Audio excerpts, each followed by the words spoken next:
हरे हरे हरे राम राम राम हरे हरे हरे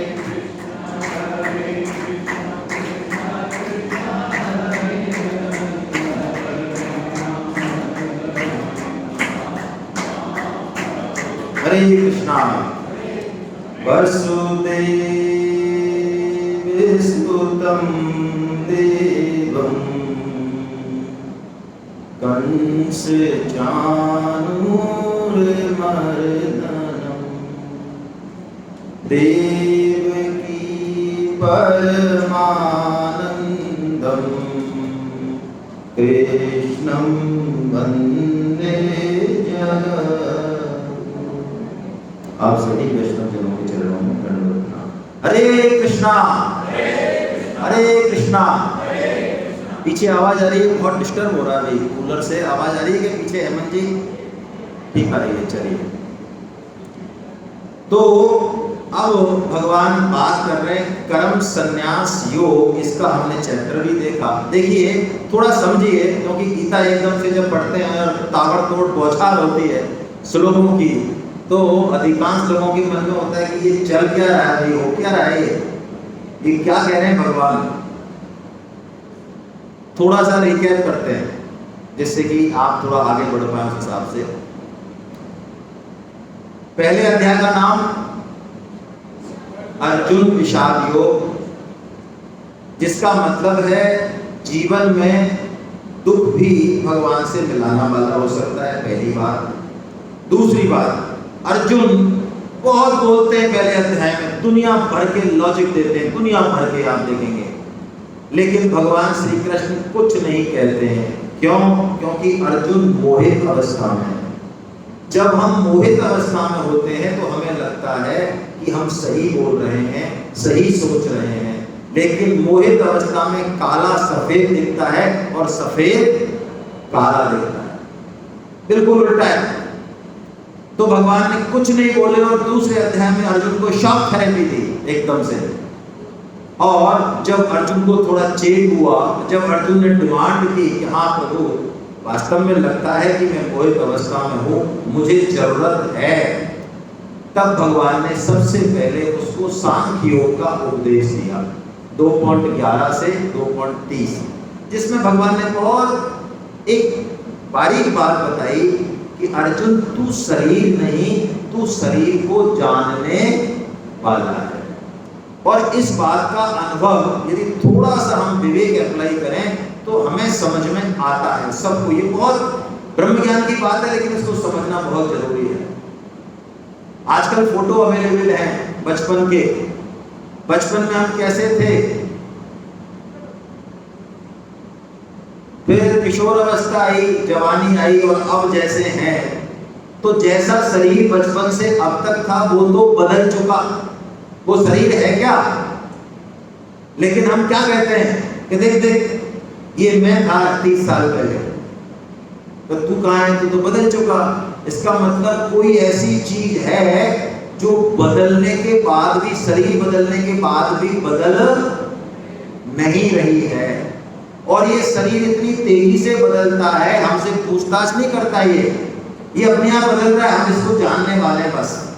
मैं आपसे पूछता हूँ एक छोटी सी चीज जो स्वामी जी पूछते हैं प्राय, हमारे हाथ में नहीं है कि ये शरीर बदले, नहीं है तो बदलेगा और नष्ट भी होगा, इसका सदुपयोग जरूर हमारे हाथ में। अधिकांश लोग 30 साल से ऊपर बैठे हैं, यानी कि आपकी जवानी जा चुकी और बचपन तो जा ही चुका। चलो जवानी में आप थोड़ा बहुत गुस्सा गुस्सी करेंगे, नहीं मैं तो अभी भी जवान हूँ। 60 साल के लोग कहते नहीं मैं तो जवान हूँ, तो चलो हटाओ, जवानी में झगड़ा नहीं करेंगे, बचपन तो जा चुका। तो अब मुझे आप में से कोई डेट बताए कि आपका बचपन कौन से दिन गया, कोई महीना बताए। चला तो गया, पता नहीं है। इतनी तेजी से ये बदलता है। भगवान ने ये सांख्य योग कहा, और सांख्य योग के बाद भगवान फिर कर्म योग कहते हैं। देखिए कर्म योग क्या है, जिन कर्मों से बंधन होता है उनसे हम योग कर लें परमात्मा के साथ। कर्म योग क्या है कि हमारे पास जो कुछ है, शरीर है, विद्या है, धन है, पद है, जो कुछ हमारे पास है वो सब साधन सामग्री है, भोग सामग्री नहीं है। इस बात को अच्छे से पहले मानना पड़ेगा। इसका मतलब हम भूखे मरे क्या, अपने बच्चों का लालन पालन नहीं करें क्या? बिल्कुल करें, लेकिन जितना जरूरत है अपने परिवार के लिए उतना ही अपना माने। उसके अलावा जो है, जो सबके पास है, वो क्या है, वो अपना नहीं माने। यदि अपना मानेंगे तो स्वामी जी कहते हैं जो चोर की पिटाई होनी चाहिए वो हमारी होनी चाहिए। शास्त्र वचन है भाई, है ना, ये भागवतम का श्लोक है ये। यावत प्रियेत जठरम मन्यते या भी अधिकम यो भी मन्येत स स्थिर, यानी जितना हमारी आवश्यकता जठरम यानी पेट के लिए, उससे अधिक अपना मानना, उसकी वही सजा है जो चोर की है। तो कर्म योग क्या है? कर्म योग है हमारे पास जो कुछ है वो सब अपने जरूरत के अलावा, वो सब सेवा के लिए है, त्याग के लिए है। इस बात को अच्छे से समझें। और देखिए ये सृष्टि ऐसे बनाई है भगवान ने 3.10 से 3.12 3 श्लोक बोले। उसमें भगवान ने बताया मैंने ये सृष्टि बनाई कैसे है। सहयज्ञा प्रजा सृष्टवा पुरो वाचा प्रजापति, क्या मतलब है? सिद्धांत समझ ले बस। इस सृष्टि मैंने ऐसे बनाई अर्जुन कि यदि तू अपनी ड्यूटी करता है ना तो तेरा अधिकार तुझे अपने आप मिलने वाला है, स्वतः ही। लेकिन हम चिंता किस पे करते हैं? अधिकार की। और हमारा जो कर्तव्य है उसकी चिंता हम, इसीलिए समाज में अव्यवस्था फैल रही है। लेकिन यदि हम अपना कर्तव्य पालन करें, पक्की बात मानिए, हमें हमारा अधिकार मिलके रहेगा, कोई रोक नहीं सकता, है ना। तो भगवान ने ये कर्म योग का सिद्धांत समझाया और रिकमेंड किया अर्जुनों की, अर्जुन कर्म योग सरल रास्ता है। आपके मन में यदि कंफ्यूजन हो कि कर्म योग और ज्ञान योग से हम कौन से रास्ते पे चलें, तो स्वामी जी ने एक बहुत सरल एग्जाम्पल दिया है। आप उस एग्जाम्पल को अपने ऊपर घटाएं। मैं आपको एग्जाम्पल दे रहा हूँ। आप लोग बद्रीनाथ जाएं, 50 लोगों का ग्रुप बद्रीनाथ जाए, वहाँ बहुत ठंड पड़ती है, आप 50 कंबल ले गए कोटा से और अब 8-10 दिन वहां रुक के कंबलों का आपने यूज कर लिया अच्छे से। अब आपको नीचे उतरना है, वापस आना है। अब वो कंबल इतनी वजनी है कि आपके ग्रुप में 2 राय बनती हैं। कुछ लोग तो कहते हैं वो ब्रह्मज्ञानी है, कुछ लोग तो वो कहते हैं कंबल क्या है, तो माया मात्र है, इनसे क्या मोह रखना, शरीर से क्या मोह रखना, छोड़ दो इनको। एक तो ये बात आती है। एक ग्रुप में बात आती है कि यार हमारे बगल में एक साधुओं का दल है, वो आया हुआ है, अब ये कंबल हम उनको दे दें, यदि वो एक्सेप्ट कर ले उनके काम आ जाएंगे। आपको कौन सी बात अपील करती है? पहली करती है तो आप ब्रह्मज्ञानी हैं, प्रणाम, आपको चले जाए योग से, कोई समस्या नहीं है, वो भी एक मार्ग है। और दूसरी अपील करती है, इसका मतलब आपके अंदर कर्म योग के संस्कार हैं। तो अर्जुन खुद जो है, भगवान ने देखिए दोनों मार्ग बताए, दोनों मार्ग जाएंगे एक ही जगह, रास्ते अलग अलग हैं। हम लोग करते क्या है, हमारे साथ समस्या क्या है, हम एक रास्ते को ठीक से नहीं समझते और जैसे कोई दूसरा रास्ता बताता है हम कह देते हैं ये तो बेकार है, ये तो गलत है। जैसे मैं बात करता हूँ कई बार, जो गुरु से दीक्षित होते हैं संप्रदाय वाले, उनसे यदि दूसरी बात कर दो ना, भगवत गीता तो वो पढ़ते नहीं है, समग्रता को देखते नहीं है, उनसे दूसरी बात कर दो तो कहते हैं अरे ये तो बात ही नहीं है, ये तो गलत बात है। भाई मैं आपसे पूछता हूँ, आपको एरोड्रम सर्किल जाना है तो एक रास्ता तो आप विज्ञान नगर है, तो तुम्हारे गुरुजी ने बताया कि बिल्कुल नाक की सीध में चला जा बेटा और तेरे को एरोड्रम मिल जाएगा। और मान लो कोई गाड़ावाड़ी से जाना चाहे एरोड्रम, तो उसको कौन सा रास्ता बताया जाएगा कि भाई ऐसा करना, पहले तू जाना, फिर सीएडी सर्किल मिलेगा, वहां से तू राइट टर्न लेना, फिर जाना, वहां से तेरे को एरोड्रम सर्किल मिल जाएगा। अब ये दोनों ज्ञानी मिलते हैं और ये सीधी नाक वाला कहता है और पहुंच गए एरोड्रम, क्या हम तो पहुंच गए, कैसे पहुंचे? अरे कुछ नहीं है, एक राइट मारा, एक लेफ्ट मारा, फिर सर्किल आया।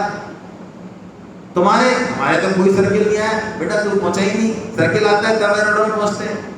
अरे जेतो मत रामकृष्ण परमहंस जी सभी रस्तों से होके गए, दुनिया में जितने भी धर्म हैं उन सबसे होके गए, एक एक की उन्होंने साधना की रामकृष्ण परमहंस जी ने। उसके बाद उन्होंने बोला जेतो मत तेतो पथ। सदगुरु हमको जो सूट करता है वो मार्ग बताता है बस। इसका मतलब ये नहीं है कि परमात्मा प्राप्ति का वो सिंगल मार्ग है ना, वो सिंगल मार्ग नहीं है। हम सब प्राय प्राय प्राय कर्म योग के ही अधिकारी हैं, चाहे कोई माने चाहे ना माने। इसलिए भगवान कर्म योग की अब स्पष्ट रिकमेंडेशन करने वाले हैं। अर्जुन से भगवान पूछ रहे हैं ये पहले में कि भगवान आपने जो है ना, कभी तो आप कर्म योग की पढ़ाई कर देते हो और कभी ज्ञान की पढ़ाई कर देते हो, आपने मेरे को कंफ्यूज कर रखा है महाराज, हैं?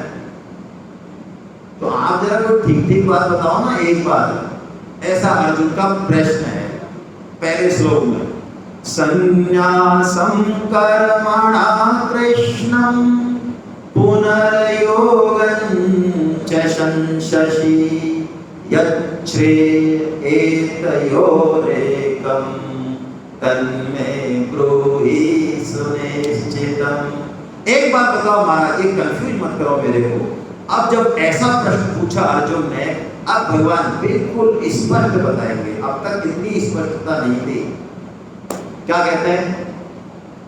संन्यासस् कर्मयोगस् निःश्रेयस्य करावुभो।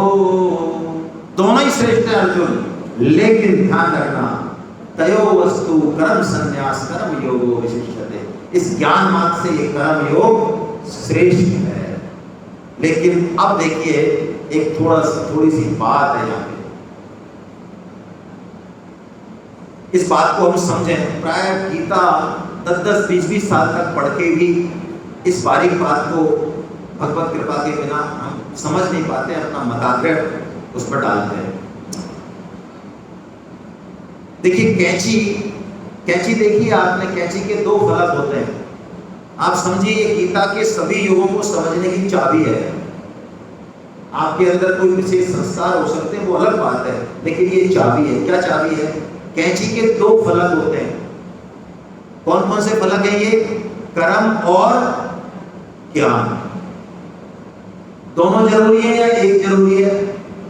कपड़ा काटने के लिए दोनों से कपड़ा कट जाता है, हाँ कट जाता है, लेकिन कुछ और भी है उसके पीछे जिससे कपड़ा कटता है। क्या है? ये हाथ है। तो आप देखिए गीता में योग कोई सा भी हो, कर्म योग में भी ज्ञान की बिल्कुल जरूरत नहीं है, ऐसा मत समझ लेना। ज्ञान की जरूरत है। कर्म योग की पहली जरूरत भगवान ने बताई, एक निश्चयात्मक बुद्धि। एक निश्चयात्मक बुद्धि, बिना इसके कर्म योग का आचरण नहीं होगा। जब तक निश्चयात्मक बुद्धि नहीं होती है, आप जिंदगी में आगे बढ़ ही नहीं पाएंगे। मैं एक बहुत छोटा सा उदाहरण देता हूं। एक निश्चयात्मक बुद्धि कितने काम किए आप देखिए। मैं 2 उदाहरण से अपनी बात स्पष्ट करता हूं। अर्जुन का बात मत कीजिए भाई प्लीज। अर्जुन का उदाहरण आपने देखा है। द्रोणाचार्य जी परीक्षा लेते हैं, एक चिड़िया लटका देते हैं। हाँ भाई आओ, अश्वत्थामा क्या दिख रहा है? अरे सारा संसार दिख रहा है, गुरुदेव आपके चरण दिख रहे हैं, फलाना, बैठ जाए। अच्छा दुर्योधन क्या दिख रहा है? कुछ नहीं, पेड़ दिख रहा है, फलाना दिख रहा है, बैठ जाए। और अर्जुन आए जब क्या पूछा, क्या कहा अर्जुन ने? मुझे सिर्फ और सिर्फ चिड़िया की। हाँ, द्रोणाचार्य ने कहा चला मान। उनका तो टेस्ट भी नहीं लिया, क्योंकि उनको तो पता है क्या होने वाला है। मैं जयपुर में हूं तो एक उदाहरण देता हूं, आज कोटा में हूं, कोटा का उदाहरण देता हूं, कोटा से जयपुर का देता हूं। चलिए, आपका बच्चा जयपुर में पढ़ता है, अचानक आपको सूचना मिली उसका एक्सीडेंट हो गया, भगवान ना करे हो गया, आईसीयू में भर्ती है। अब आपके पास कोई रिजर्वेशन नहीं, आप ट्रेन में जा रहे हैं, 4 घंटे का सफर है और खड़े खड़े जा रहे हैं आप। अब खड़े खड़े में भी लोग, कोई आपको जो है जा रहे हैं गैलरी से टल्ली दे रहा है, कोई आपके पैर पे पैर रख रहा है, कोई सामान वाला सामान ही गिरा रहा है। आप अपने आप को उन 4 घंटों में रीड करना,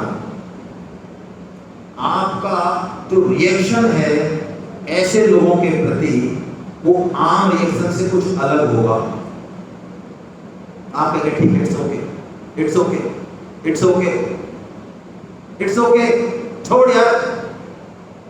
लेकिन आम दिनों में मजाल है कोई हमें टच तो करके दिखा, फिर बताएं कि हम कौन है।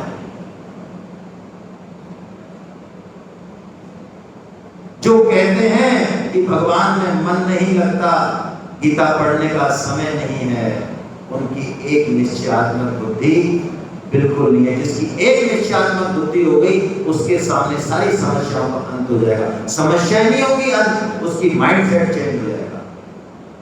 तो कर्म योग में भी ज्ञान की जरूरत है, और ज्ञान में आप कर्म ना करें ये संभव नहीं। आपका शरीर है तब तक कर्म करना पड़ेगा। अरे छोड़ो, बाकी कर्म नहीं करोगे, सांस तो लोगे महाराज, फ्रेश होने तो जाओगे। तो ज्ञान और कर्म, लेकिन इनसे भी पार नहीं पड़ेगी। पीछे किसी का सहारा है, कोई है जो सब कुछ अरेंजमेंट कर रहा है, सब दे रहा है, बिना मांगे दे रहा है, विपुल मात्रा में दे रहा है। इसलिए हमारी खोपड़ी खराब है। वो भक्ति, वो भगवान का आश्रय है। कोरोना काल में थोड़ा समझा हमारे इस खोपड़ी ने कि ऑक्सीजन की भी कुछ वैल्यू उससे पहले समझ में आ रहा था क्या? क्यों मिल नहीं रही थी? क्या मिल रही थी? अच्छा, बिल देना पड़ रहा था। यही समस्या है। भगवान की करुणा इतनी अपार है हमारे ऊपर, हम भगवान का भजन करें ना करें, उनकी पूजा करें, गाली दें, ठोकर कुछ भी दें, उनकी करुणा हमारे ऊपर अपार रहती है। इसी कारण हमारी बुद्धि खराब रहती है, हम नहीं मानते बात। तो भगवान बहुत स्पष्ट रूप से कह रहे हैं, अर्जुन कर्मयोग तेरे लिए बेस्ट है, लेकिन ध्यान रख कर्म योग और ज्ञान योग ये रास्ते अलग अलग हैं, फल में ये अलग अलग नहीं है, पहली बात। और दूसरी बात जो बहुत इंपॉर्टेंट है, मैं कर्म योग को श्रेष्ठ क्यों कह रहा हूं वो भी तुम्हारे लिए कह रहा हूं मैं, क्योंकि हम सब रजोगुणी हैं, हम सब में ममता आ सकती है। 5वें श्लोक में भगवान स्पष्ट कह रहे हैं, संन्यासस्तु महाबाहो दुःखमाप्तुमयोगतः योगयुक्तो मुनिर्ब्रह्मा न चिरेणाधिगच्छति। अरे अर्जुन सुन, इस कर्म योग के बिना तू ज्ञान योग को समझ भी नहीं पाएगा। ज्ञान योग को करने के लिए कर्म योग बहुत बहुत बहुत जरूरी है। इसलिए मैं तेरे को कर्म योग की रिकमेंडेशन करता हूं। अब देखिए, कर्म योग का जो साधक है वो कोई फालतू काम करता हो, बिना उद्देश्य के काम करता हो, ऐसी बात बिल्कुल नहीं है। वो बहुत उदार होता है, उसका वो दिखेगा कुछ और लेकिन अंदर से कुछ और होता है। ये कर्म योगी जरूरी नहीं है गीता पढ़ के ही बने। हमारे परिवार में बिना गीता रामायण पढ़े भी हमारे बुजुर्ग हो सकता है कर्म योगी रहे हो, हम नहीं देख पाए तो क्या। हम लोग आजकल जितना फल में और हिसाब किताब में उलझते हैं ना आपस में, छोटी छोटी बातों में हमारे अहम का टकराव, उतनी ही जिंदगी जटिल होती जा रही है हमारी। ये हमारे सबके साथ है। परिवार में जितनी खटास, जितना रिश्तों में तनाव आजकल आ गया, ये पहले नहीं था। अच्छा, मैं एक चलिए आपको एक मजाक का प्रश्न पूछता हूँ। कैसे पति अच्छे लगते हैं महिलाओं को जो 10-20 हजार रुपए देके भूल जाते हैं कि कभी दिए नहीं थे, या 1-1 रुपए के लिए प्राण पी लेते हैं उनके।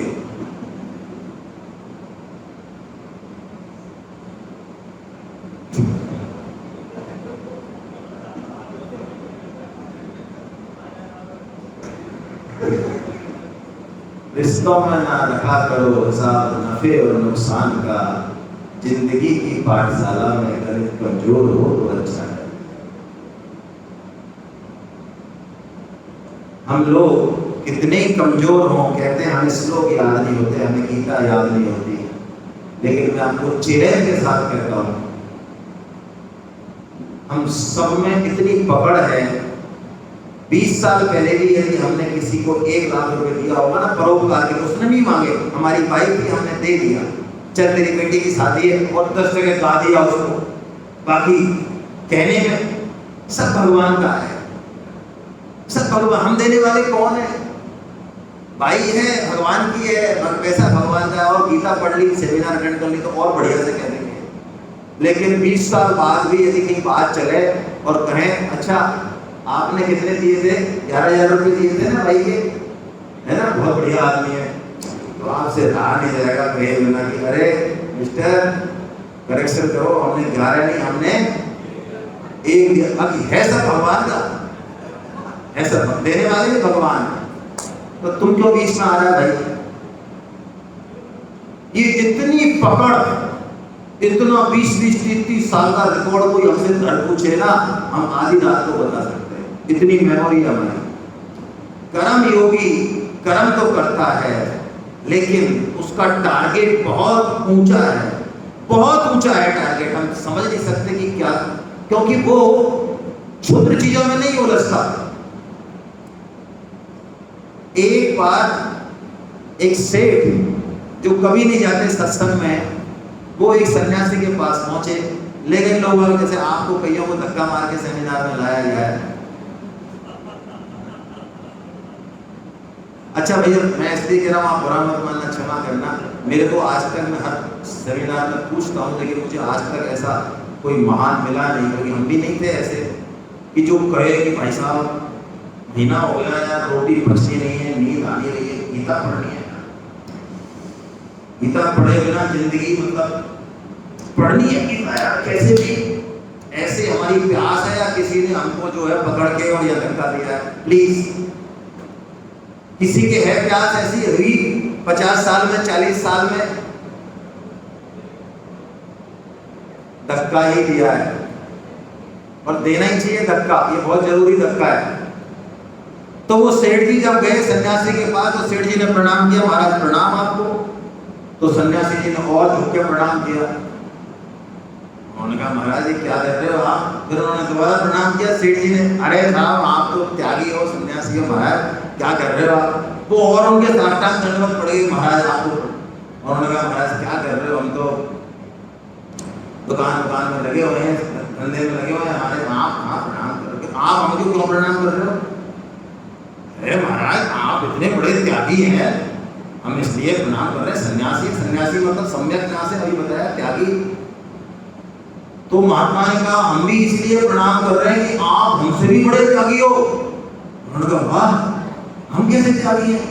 तो देखो एक चीज बताओ, हमने तो क्या त्याग किया है? ये शरीर की छोटी मोटी चीज है, ये दुकान धन आसक्ति मान पड़ाई तो वैसे ही छूटने वाली है, ये है आज है कल नहीं। हमने तो इस कचरे का त्याग किया, आपने तो 24 कैरेट गोल्ड का त्याग कर रखा है महाराज, उस भगवान का। तो बताओ हम बड़े त्यागी हुए कि हाँ बड़े त्यागी हुए?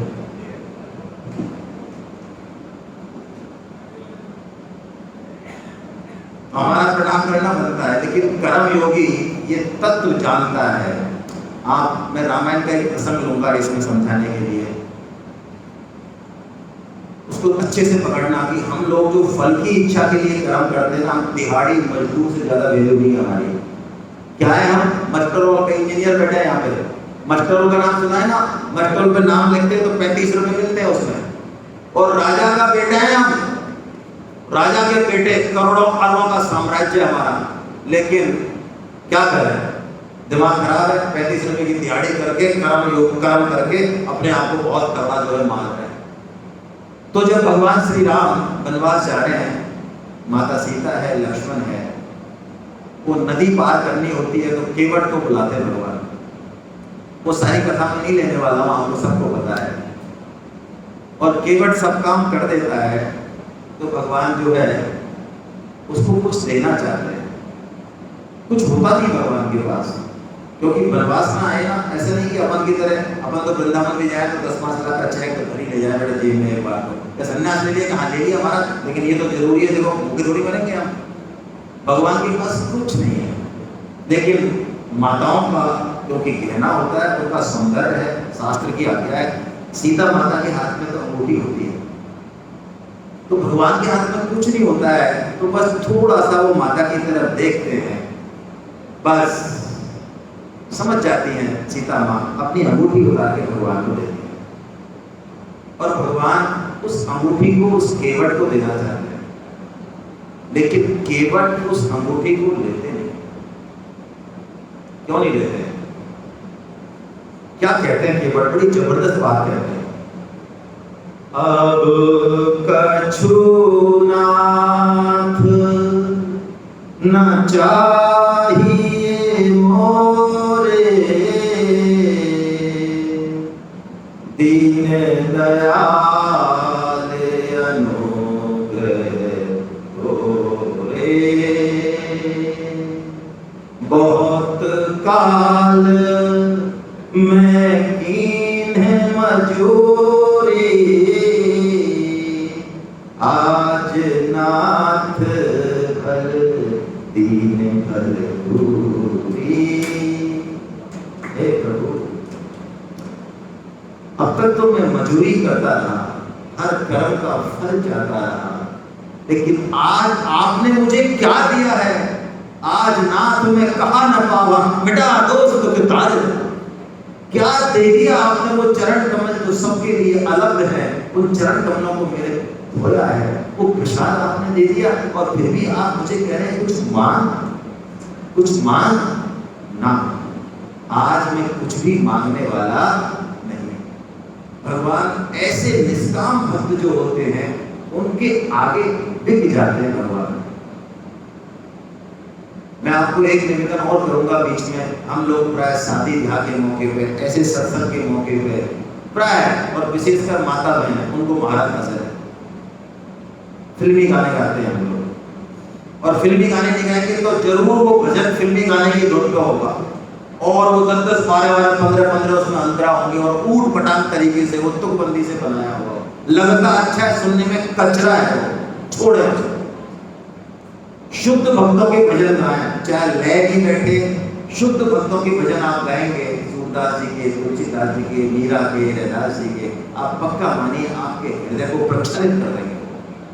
सूरदास जी के जो भजन हैं वो कोई तुकबंदी नहीं है कि इधर या आ रहा है तो उधर याद कर दिया ना, वो लीलाएं हैं जो साक्षात उन्होंने दर्शन की थी, वो लीलाओं का वर्णन किया उन्होंने।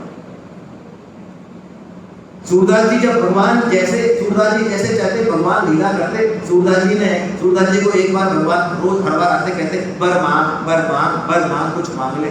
सूरदास जी ने कहा अरे आपको ये क्या आदत पड़ी हुई है, बर मांग, हमें कुछ नहीं चाहिए भाई, अरे मांग लो सूरदास जी, कुछ तो मांग लो हमारे कहने से। अच्छा चलो हम मांग लेते हैं आज, लेकिन प्रभु एक बात बताओ, यदि हम आपसे कुछ मांग लेंगे तो जैसे अब हम याद करते हैं और आप हाजिर हो जाते हो हमारी कुटिया में, हमारे साथ साथ खेलते हो, क्या हम मांग लेंगे तब भी ऐसे ही गाओगे? तब भगवान कुछ नहीं बोले, निरुत्तर हो गए, क्योंकि यदि मांग ही लिया, फल ले ही लिया, तो अब भगवान का तो कोई ऋण रहा नहीं। कर्म योगी भगवान उसके पीछे पीछे घूमते हैं, भगवान को ऋणी बना के रखता है, भगवान उसके प्रेम के ऋणी होते हैं, है ना, प्रेम का ऋण कभी नहीं चाहते। तो यहाँ ये श्लोक यही कह रहा है कि जो युक्त मतलब जो कर्म योगी है वो बहुत उस परम शांति के लिए वो कर्म करता है, लेकिन जो अयुक्त है वो कितने भी बड़े से बड़े परोपकार के काम कर ले इस संसार में, भयंकर मान बढ़ाई हो जाए उसकी, वो सारे कर्म उसको बंधन में डालने वाले होंगे। ये गीता का वचन है, आप इसको क्रॉस कर सकते हैं, क्वेश्चन पूछ सकते हैं। परोपकार भी अंततः आपका पतन करेगा। सुधीर जी ने कहा बहुत सारे लोग, हमें क्या जरूरत है गीता पढ़ने की, हम तो अच्छा काम करते हैं, हम किसी का बुरा नहीं चाहते, हम किसी से मांगने नहीं जाते हैं, हम अपना कमाते हैं और खाते हैं। वाह क्या बात है, क्या बात है प्रभु। हाँ, अपनी फैक्ट्री लगाते हो आप ऑक्सीजन की, अपनी पृथ्वी है आपकी, अपना ही सूरज है, सब सिस्टम आपका ही चल रहा है, किसी से कुछ लेते थोड़ी हो आप। बहुत बड़ा अहंकार है ये, समझें आप इस बात के लिए। एक तपस्वी एक शिला पे बैठ के तप करता है 12 साल तक, और उस शिला के पास में एक पेड़ आ रहा होता है, खतरनाक वाला तप करता है, उसी पेड़ के पत्ते वत्ते खा लेता है और शिला पे बैठा रहता है, वहीं कुछ पानी होता है कैविटी में पी लेता है। 12 साल हो गए, भगवान प्रकट हुए, भगवान ने कहा भाई वर मांगो। तपस्वी ने कहा वाह, आज तो देखो हमने क्या तपस्या की है, आखिर आए ना भगवान। तो तपस्वी ने कहा क्या महाराज वर मांगो। अरे थोड़ा बहुत हिसाब होना चाहिए, हमने क्या तपस्या की। भगवान मुस्कुराए कि वो तो हिसाब छोड़ो, आप वर मांगो, आप जो चाहोगे हम दे देंगे भैया। अरे क्या वर मांगो, हम कोई ऐसी थोड़ी मर्द है, हमने मेहनत की है। तो भगवान मुस्कुराए और मुस्कुराते ही वो चट्टान से आवाज आई, एक तपस्वी तू 12 साल तक मेरे ऊपर बैठा है, तो अब मेरा ये तो ब्याज तो लगाई नहीं, तो मूलधन है 12 साल, ब्याज और लगाऊंगी मैं। फिर वो पेड़ से आवाज आई कि 12 साल तक तूने मेरी डालियां पत्ते नोच कर खाए, अब मैं तेरे को 12 साल तक। भगवान ने कहा बहुत है, 2 आइटम या और बताओ। इस बात का हम अहंकार कर रहे हैं। ये साधन सामग्री, ये सब कुछ यदि कोई अच्छा काम बनता है यहीं से मिला है, और परोपकार यदि हम करते हैं और अहंकार करते हैं तो उन परोपकार से हमको स्वर्ग मिलेगा, और स्वर्ग के भोग के हम वापस यहीं आएंगे। और स्वर्ग से जो आते हैं उनका कथा कीर्तन में भगवान के नाम में मन नहीं लगता, क्योंकि उन्होंने वहां पर बहुत सारे भोग रखे, तो वो संस्कार उनके पड़ जाते हैं, उन संस्कारों से उनका महान पतन होगा। तो परोपकार करके भी अंततः पतन होगा। ये गीता आगे बताएगी आपको बहुत जबरदस्त तरीके से, 9.20 और 21 में, आप चाहे तो नोट कर लें। अब देखिए भगवान इस अध्याय में एक बहुत प्यारी बात बताने वाले हैं, बहुत प्यारी, कि हमारे दुखों का कारण है क्या। ये ही संस्पर्जा होगा दुख यौन एवं आद्यंतवंत कौन्तेय न तेषु रमते दुहा। हे कुंती नंदन, ये इंद्रियों और विषयों के संयोग से पैदा होने वाला जो सुख है ना, ये आदि अंत वाला है, यानी आज है कल नहीं है, नष्ट होगा, और ये दुख का कारण है। इसलिए विवेकशील मनुष्य इनमें रमन नहीं करता। अब आप थोड़ा सा हिलना चालू करेंगे इस श्लोक की व्याख्या जब मैं करूंगा, बुरा भी लगेगा आपको। देखिए इस संसार में जितने भी बड़े से बड़े सुख हमने मान रखे हैं उनमें रमन नहीं करें, वो विष के समान है। लगेंगे अभी बिल्कुल ऊपर से बहुत अच्छे हैं, लेकिन वो विष के समान है। क्या मतलब, रबड़ी अच्छी लगती है तो रबड़ी में स्वाद लें या कि नहीं लें? स्वाद नहीं ले, ज्यादा खा ले, रबड़ी प्रसाद लगा के खा ले, भगवान को भोग लगा के खा ले, क्योंकि जीवन में जो सुख है ना वो सबके अलग अलग है। इनमें वास्तव में सुख है नहीं, हमको दिख रहा है, ये सबका अलग अलग एक फील्ड है। ये फर्जी सुख है, माया का सुख है। मैं आपसे एक प्रश्न पूछता हूँ, चलिए समझाने के लिए, आपको थोड़ा दिक्कत आएगी। कोई विश्व सुंदरी है, मान लो वो अफ्रीका की है, कोई विश्व सुंदरी अफ्रीका की भी जीत सकती है ना, जीतती है भाई, वो होता है कंपटीशन। तो अफ्रीका की कोई विश्व सुंदरी जीत गई। अब अफ्रीकन जैसे होते हैं वैसे होते हैं, वो तो बिल्कुल काला रंग है, मोटे मोटे होठ हैं, जैसी भी वो है। तो अब उस विश्व सुंदरी से हमारे भारत का कोई सामान्य सा लड़का है ना, नौकरी वाला, कोई अच्छे पैकेज वाला, तैयार हो जाए शादी करने के लिए? नहीं होगा। और वहां अच्छे अच्छे अरबपति करोड़पति जो अफ्रीका के वो लाइन लगा खड़े हैं उसके पीछे कि आपसे शादी कर ले। तो सुख उसमें है या हमारे माइंड सेट में है, इस बात को हम पकड़े। बारिश कुम्हार को बुरी लगती है, किसान को अच्छी लगती है। हमें भी एक ही चीज अलग अलग मौकों पे अलग अलग सुख दुख देने वाली हो जाती है। तो भगवान एक बहुत अच्छी बात कह रहे, अर्जुन तुझे यदि सुखी रहना है तो तू इस सुख की इच्छा को छोड़ दे। संसार में सुख है नहीं, अपना कर्तव्य कर्म कर दे, ठीक है, अच्छा खाना अच्छा पहनना वो कर ले, लेकिन इनमें सुख नहीं है।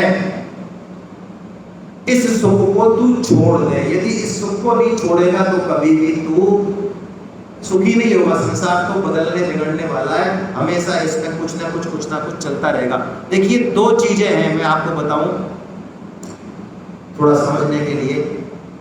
दो शक्तियां हैं हमारे पास, एक तो प्राण शक्ति है और एक इच्छा शक्ति है। भाई चाय तैयार करा ले, मैं 5 मिनट में खत्म कर रहा हूँ। चाय होगी, इसके बाद फिर अगला सेशन होगा।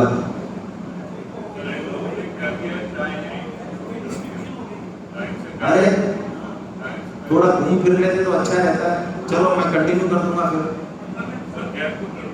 आप 15 मिनट गैप करते थोड़ा ठीक रहता है, उससे भाई बैठे लोग। हाँ चलिए 5-7 मिनट में मैं करता हूँ। हाँ दो शक्तियां हैं, सुने आप, एक तो प्राण शक्ति है और एक इच्छा शक्ति है। यदि प्राण शक्ति तो नष्ट होगी, एक ना एक दिन जाएंगे, जाना ही है, आज नहीं तो कल, कल नहीं तो परसों। प्राण शक्ति नष्ट होने वाली है, लेकिन इच्छा शक्ति अभी नष्ट नहीं हुई। तो दोबारा जन्म होगा होगा होगा। लेकिन प्राण शक्ति नष्ट होने से पहले इच्छा शक्ति नष्ट हो जाए। कौन सी इच्छा शक्ति? की फालतू की सुख भोग मान बढ़ाई, यदि वैसे नष्ट नहीं हो तो भोग लो इनको एक बार बहुत तेजी से और दूर हो जाओ इनसे। लेकिन जब आए उम्र के इस पड़ाव में आ जाए तो दूर हट जाए इनसे। सारी जिम्मेदारी दे दें लोगों को, जिनको बच्चों को देनी है, करनी है ज्यादा, और इसमें नहीं पचड़े में पड़े, कुछ बेटर सुख की तलाश में आ जाए। यदि इसी सुख में पड़े रहे इस कचरे में तो बेटर सुख को नहीं समझ पाएंगे। मैं आपको उदाहरण से समझाता हूँ बेटर सुख होता क्या है। एक माँ का बच्चा स्कूल से आएगा, भूखा है, 8 बजे गया है, 2 बजे आएगा।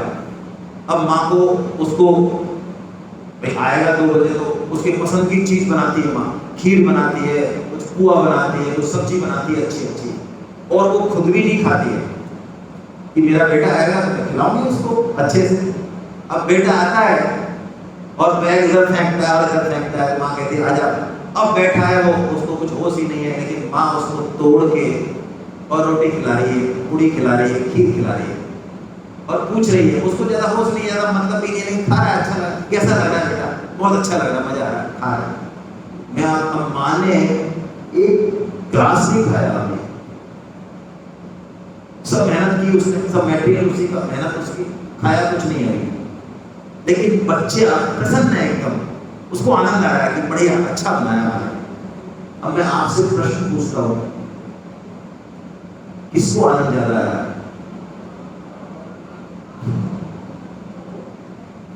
बच्चे को आइडिया भी हो सकता है कि माँ का आनंद होता क्या है। ये एक मैं आपको रियल घटना बता रहा हूँ। हमारी एक साधिका है, उन्होंने अपनी मम्मी को पत्र लिखा। कब लिखा? जब वो पहली बार माँ बनी। और ये सबके साथ होता है, पत्र नहीं लिख पाए तो अलग बात है। उसने पत्र लिखा अपनी माँ को जब वो माँ बनी, और जो उनका शिशु था उसको देखा उसने, 1 दिन देखा, 2 दिन देखा। उसने कहा माँ तुम मुझे कितना प्यार करती थी, ये वास्तव में मैं आज तक समझ नहीं पाई। अब थोड़ा समझी हूँ जब मैं खुद बात। भगवान हमसे कितना प्रेम करते हैं ये हम नहीं समझ सकते। हमें तो इस कचरे में ही प्रेम नजर आ रहा है। हाँ, इसका मतलब इनको धक्का दे देना, ये सब भगवान के रूप में, पति है, पत्नी है, बच्चा, सब भगवान के रूप है। लेकिन मूल में सेंटर में भगवान होने चाहिए, ये नहीं होने चाहिए। इनसे संबंध भगवान के थ्रू ही है। यदि भगवान को भूल गए और इनको सेंटर में ले आए, बहुत दिक्कत होने वाली है। भगवान वही कह, और इसका मंत्र दे रहे हैं अंतिम श्लोक भगवान कि तू यदि इस चीज को समझना चाहे अर्जुन तो 3 बात समझ ले। 3 में से चल 1 समझ ले, तेरा काम हो जाएगा। पढ़िए इस श्लोक को, बड़ा प्यारा श्लोक है। भोक्तारं यज्ञ तपसां सर्वलोक महेश्वरं सुहृदं सर्वभूतानां ज्ञात्वा मां शान्तिमिच्छति। भोक्तारं यज्ञ तपसां, भगवान कहते जितना भी तू काम करता है ना, यज्ञ करता है, कर्तव्य कर्म करता है, तप करता है, उसका भोक्ता कौन है? भगवान कह रहे हैं मैं हूं। अब हम रोटी बना रहे हैं तो कौन खा रहा है उसको? ये खा रहे हैं जो दिख रहे हैं सामने, तो फिर तो इनसे तो हिसाब देना पड़ेगा। हाँ, और हम रोटी खिला रहे हैं, बदले में जिन्होंने कुछ नहीं दिया तो पेड़ भी करनी पड़ेगी। लेकिन भगवान कह रहे हैं जो भी तू यज्ञ तप करता है वो कौन खा रहा है? मैं खा रहा हूं। हम अपना जो भी कर्तव्य कर्म करें, झाड़ू लगाए, बिजनेस सब ऑफिस का काम करें, भगवान कह रहे भोक्ता मैं हूं उसका, मैं हूं। संत शुद्ध भक्त इस बात को जीते हैं हर क्षण, हमारी तरह सिर्फ बोलते नहीं है, हम इस चीज को समझने की कोशिश करें। नामदेव जी की कहानी आप में से कितने लोगों ने नहीं सुनी? नामदेव जी की, चलिए, नामदेव जी रोज भगवान को टिक्कड़ बनाते और भोग लगाते। एक दिन भगवान ने उनकी परीक्षा लेने के लिए जब वो टिक्कड़ बना के और घी लेने गए कुटिया में, तो बाहर आए तो भगवान कुत्ते का रूप लेके आए और टिक्कड़ों को लेके और बाहर गए। हमारे जैसा हो तो हमको क्या दिखेगा? कुत्ता दिखेगा या भगवान दिखेगा? कुत्ता दिखेगा। हम तो कहेंगे जो है वो तो दिखेगा। नामदेव जी दौड़े और भगवान से कहा, प्रभु आप क्या ये ऐसे जल्दीबाजी करते हो? अरे ये रूखी रोटी है महाराज, आपका गला इतना कोमल है, माखन खाने वाले हो आप, है? ये हमारे टिक्कड़ों से आपका गला वाला छिल जाएगा, जरा खींच पड़ लेने तो महाराज, ऐसे क्या गड़बड़ कर रहे हो? और वैसे भी हम कौन सा पाते हैं, हम तो पहले आपको ही भोग लगाते हैं, आप इतनी जल्दीबाजी क्यों करते हो? भगवान ने कहा ले, पकड़ लिया इसने मेरे को पट्टे में। तो भगवान कुत्ते का रूप छोड़ के और एक प्रेत बन गए, ऐसा प्रेत जिसके हाथ पैर और सिर इतना लंबा। तो जैसे ही प्रेत बने, नामदेव जी को बिल्कुल डर नहीं लगा। नामदेव जी ने भगवान की जो है आराधना चालू करी और कहने लगे, भले पधारे लंबकना, हे लंबूनाथ जी महाराज भले पधारे, आप देखो आज हमारा कितना मनोरंजन कर रहे हो, आप कैसी लीला रच रहे हो। भगवान ने कहा यार नाम ले यार, तुम मेरे को हर रूप में पहचान लेता, मैं क्या करूं? प्रकट होना पड़ा भगवान। और हमारे सामने तो साक्षात भगवान आ जाए तो भी हम मिला के पूछे, महाराज सही वाले हो ना, 24 कैरेट है?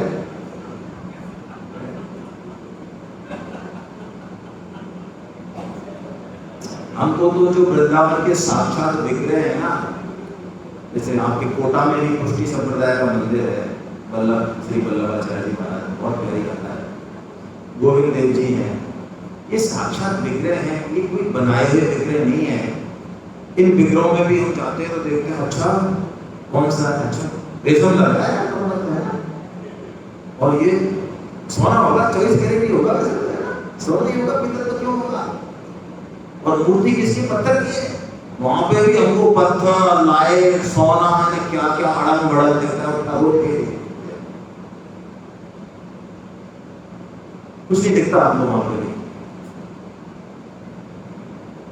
पहली बात, भोक्तारम यज्ञ तपसा, तो अब जो भी काम करें अब उसका क्रेडिट, उसका अकाउंट भी रखें, क्योंकि उसके भोक्ता भगवान है, ये मान लें, काम हो जाएगा। दूसरा, सर्वलोक महेश्वरम, भगवान ने स्पष्ट कह दिया ये सबका मालिक मैं हूं। ओ, हम तो समझ रहे हैं हमें, भगवान को मना कर रहे भाई, ये घर हमारा नहीं है, हमारा भगवान का। ये पत्नी, ये पति, जितना भी एक सुई जितनी चीज भी हमारी नहीं है। नानक जी को किसी ने भेजा, महाराज सेठ जी को समझा दो, आप सेठ जी समझते नहीं है, हमारे नगर सेठ है। तो संतों की समझाने की स्टाइल होती है। नानक जी गए सेठ जी के पास, उन्होंने कहा महाराज प्रणाम, कुछ ही सुनना मुझे। अरे हम सुनाने आए नहीं, हमारे पास क्या सामान है? हमारे पास एक सुई है, इस सुई को रख लो। कि क्यों? हम सीधा जा रहे हैं, हमारी फ्लाइट है स्वर्ग की सीधी, है ना। और आप ही इतने बढ़िया आदमी हो, आप ही स्वर्गीय आने वाले हो, हमको ये सुनिमा दे देना, अभी थोड़ा सा हमारे पास बदल जा रहा है। तो सेठ जी ने कहा क्या बेवकूफ बना रहे महाराज आप अरे स्वर्ग में कोई कुछ लेके जाता है क्या, सब खाली आ जाते, तो खाली आ जाते तो फिर क्यों धूमधाम मचा रहे हो इतनी यहाँ पे क्यों धूमधाम मचा रहे हो आप इतनी। कुछ भी हमारा नहीं है ये मान ले और नहीं माने तो भी लात मार के निकाल दिए जाएंगे। कई लोग कहते हैं, स्वामी जी से किसी ने पूछा सर आप इतना बढ़िया बढ़िया बात है, बड़ी बड़ी बातें बोल देते हो कि आसक्ति मत करो, कुछ भी हमारा नहीं है, हमसे ये छोड़ा नहीं जाता, ये घर ये गाड़ी ये पद ये ओहदा ये पत्नी ये पुत्र हमसे छोड़ा नहीं जाता। तो स्वामी जी ने जो जवाब दिया वो जबरदस्त जवाब दिया। तो उन्होंने कहा तुम में से किसी की हिम्मत है जो इनको पकड़ ले, हिम्मत है क्या। हमारे घर में मेंबर 50 साल से एजिटी जी है, कम ज्यादा नहीं हो रहे। सर्व लोक महेश्वरम, सब कुछ दे रखा है हमको, शरीर दिया, पत्नी दी, पुत्र दिया, सेवा के लिए दिया, कोई ऋणानुबंध है, कोई एग्रीमेंट है पुराना, इसीलिए है। पति और पत्नी का सबसे गहरा एग्रीमेंट होता है, उस एग्रीमेंट को पूरा करें, लेकिन नया एग्रीमेंट लिखे यहाँ पे। सेवा करें, निष्काम सेवा, बस यदि सेवा कर दी तो पार पड़ जाएगी, और अपना माना और हिसाब किताब किया तो बहुत गड़बड़ होने वाली है। अब भगवान तीसरी बात कह रहे हैं, बहुत प्यारी बात, सुहृदम सर्वभूतानां। सुहृदम, सुहृद क्या होता है भाई, ये बहुत प्यारा शब्द है, समझें इसको। केवल और केवल भगवान ही सुहृदय हो सकते, हम में से कोई हो नहीं सकता। हम सबके जितने भी बढ़िया से बढ़िया रिलेशन है, हम मानते हैं कि इससे हमारा रिलेशन बहुत अटूट है, वो सब बेकार है, वो स्वार्थ पे टिका हुआ है। सुर नर मुनि सबके यह रीति, स्वार्थ लागी करेगी सब प्रीति। हमारा जितना स्वार्थ किसी से होगा ना, कोई संबंध ले लो आप, छोड़ दो ये बात, कोई भी संबंध ले लो, मैं बुरा लगेगा इसलिए कह नहीं रहा हूं, कोई भी संबंध जो दुनिया में है उसमें जितना स्वार्थ है उतनी प्रीति है। स्वार्थ कम प्रीति कम, स्वार्थ खत्म प्रीति खत्म। भाई पत्नी जो है, यहाँ गीता का सेमिनार अटेंड कर ले और उसको समझ में आ जाए कि क्रिया व्रिया में पदार्थों में तो कुछ तत्व है नहीं, भाव ही इंपॉर्टेंट है भगवान के लिए। तो वो पति देव को जो है टिफिन रखे और पति देव ऑफिस में बोले तो टिफिन खाली, वो फोन करे भी क्या हुआ, आज मेरे को टाइम नहीं मिला, तो मैंने अपना प्रेम और भाव ही टिफिन में डाल के भेज दिया। तो एक दिन तो ठीक है, और ऐसा वो प्रेम और भाव मतलब 2-3 दिन आपको भेज दे तो आपका प्रेम रहेगा एजेंट।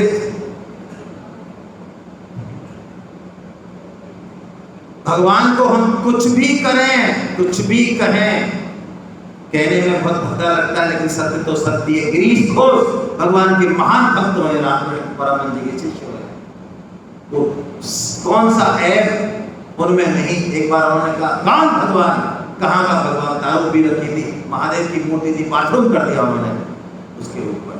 उसके बाद भी क्या भगवान की करुणा उन पर कम होती है? बिल्कुल नहीं, बल्कि ज्यादा होती है। जो पापी हैं, जो दुष्ट हैं, उनमें ज्यादा करुणा होती है। ऐसा सिस्टम है जो भगवान का करेंगे, उल्टा ये मामला। अंधाधुंध सरकार है, तुलसी भजो निसंक, और खींचे देवे परम पद, और रीखे देवे लंक। भगवान क्या ऐसे ये गड़बड़ जाला। तुलसीदास जी कह रहे हैं अंधाधुंध सरकार है, अरे तुम जैसे भी हो, काले गोरे कौड़े पापी पुण्यात्मा, लगो भगवान के भजन में। कि क्यों? कि देखो रावण ने भगवान की पत्नी को हरण किया ना, और लड़ाई लड़ने और आया, तो भगवान ने कहाँ पहुंचाया उसको? परम पद दिया, मुक्ति कर दी उसकी। और विभीषण भगवान का भक्त था, क्या दिया उसको? उसको फंसा दिया, बेचारे को मिनिस्टर बना दिया, लंका का राजा। कहने का मतलब है हम जो भी करें निसंक होके करें, और सुहृदम, भगवान हमारे सुहृदय हैं। हमारा वो हमसे प्रेम कम कर ही नहीं सकते। स्वामी जी कहते हैं भगवान सर्व समर्थ हैं, लेकिन एक काम भगवान से नहीं हो सकता, वो हमसे अपना प्रेम कम नहीं कर सकते, कम नहीं कर सकते। तो हम ये बात भगवान की ध्यान रखें, उनको सुहृदय माने और लग जाए भगवान में। इन तीनों में से एक बात भी हम पकड़ लें, बेड़ा पार। हरे कृष्णा हरे कृष्णा हरे कृष्णा। अब आपके कोई प्रश्न हो तो कर लें, बहुत जबरदस्त अध्याय आने वाला है आत्मसंयम, ये हम ले रहे हैं। आप 15 मिनट घूम लें, कोई प्रश्न हो तो प्रश्न कर लें पहले, और नहीं तो 15 मिनट थोड़ा सा शरीर को हल्का करके आए आराम से। चलिए घूम के आए। हरे कृष्णा। बहुत बढ़िया, हरे कृष्णा।